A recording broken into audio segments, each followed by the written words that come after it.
What is a string? A string is a data type.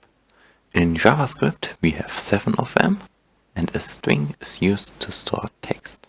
Let's create an example. So we create the variable called dog. We create the variable dog and we set it to wuff wuff, because that's what dogs do. And now this variable dog is set to the data type of string, because the data type of a variable gets set based on the content we set this variable to. So in our case, we set it to these exclamation marks when we have some text, and then once again we have these explanation marks. And when JavaScript sees these explanation marks, it knows that this variable should be set to a string. All of that happens completely automatically, so we do not have to specify the data type anywhere. And this happens automatically because JavaScript is a loosely typed language. And yes, so let's create console.log, and we put our dog variable into it. And when we refresh our website, you see that we get the output with one thing you see is that the explanation marks are not in our output. That's because these explanation marks are only there for the syntax, so we do not see them in the output. One thing we also can do is we can console.log out the type of our dog variable. Typeof gives us the data type, and of course it should be a string, which it actually is. So we see this is our output and this is the data type. So if you want to create a variable which has the data type of string, you just have to use these two quotation marks. Although there are also other ways to create a string data type. And let's do it. Let's create a second example. So we create the variable of cow, and now we can use the single quotes. The single quotes work pretty much exactly like the double quotes. So we write some text, we write some moo moo, because a cow does moo moo. And let's say we console.log out our cow variable, and we also want the data type, and we refresh our website. You see we get the exact same output. We get here the text which we set our variable to, and it shows us that the data type from our variable is string. So you can use double quotes, you can use single quotes, or there's a third way. So let's create another example. Let's say we create a variable called chicken, and now the third way to create a string variable is with the tilted single quotes. And now the chicken does pook pook. And now if we would write typeof, we would also get the return value of string. So you see we have 3 different ways to create a string variable. We got the double quotes, we got the single quotes, and we got these tilted single quotes. Now let's say we create another variable, and we call this variable mouse. And we want to set this variable to a sentence. And the sentence is the following. The so-called mouse is actually really cute. And now you see something is not right. What's not right is that it sees this word mouse as a variable, although it should be just part of a sentence, because in the sentence we want the word mouse to be in double quotes. But JavaScript thinks that here we start our content with the double quotes, and when it sees the next double quotes, it wants to end this whole content. So it sees mouse as a variable, and then we have some more text. So we need a way to use quotes inside of our strings.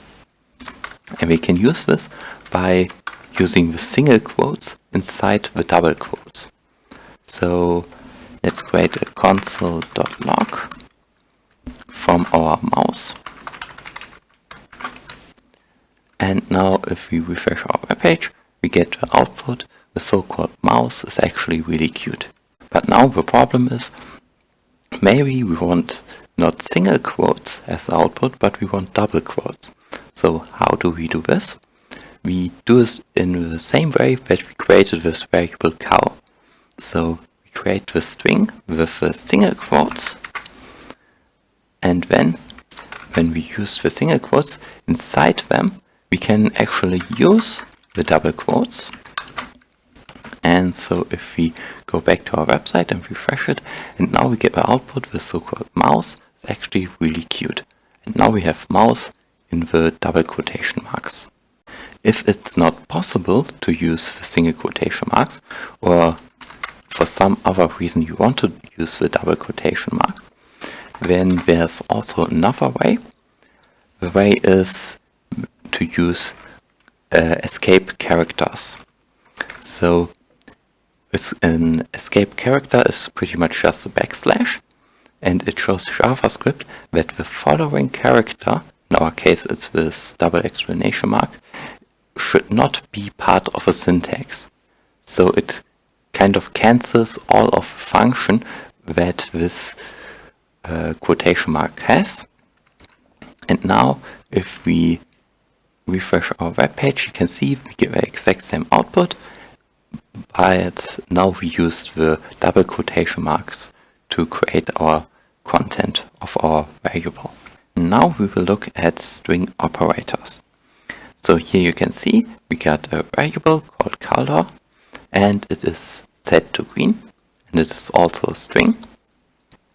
And now we create another variable, and let's say we call it fork, and we set this to the fork is. And now we can use the variable color inside our variable fork by just adding the plus symbol and then the name of the variable. And so if we console.log this whole thing, and we go to our web page, we refresh, we get the output. The fork is green. Here we need some more space. One moment. Here, when we get the output, the fork is green. We can concatenate it even further by adding more text to it. Let's say text is the fork is 10 out of 10 on a coolness scale. And now if we refresh it, here we get the whole text. The fork is green and the fork is a 10 out of 10 on a coolness scale. Of course, we can also change the color, so we get a sentence like the fork is red. Now we will look at some calculations. So first of all, the data type has a really big impact on the things you can do or not do with your variables. So for example, you cannot calculate with strings. And let's make an example. So we create the variable called x, and we set it to 5. And we create the variable called y, and we also set it to 5. Then we need a console.log of x and from y. And now if we refresh our web page, get the output of 5 and 5. And you can already see that Google Chrome displays both of these colors, both of these numbers in different colors. Like the first 5 is in this white color, and the second 5 is in this purple color. That's because they are different data types. So let's create a typeof method for x and for y and for y. And let's refresh our web page, and you can see that variable x is a string and variable y is set as a number, as the data type of a number. Now let's try the calculations part. So we add +5 to our x, and plus 5 to our variable y.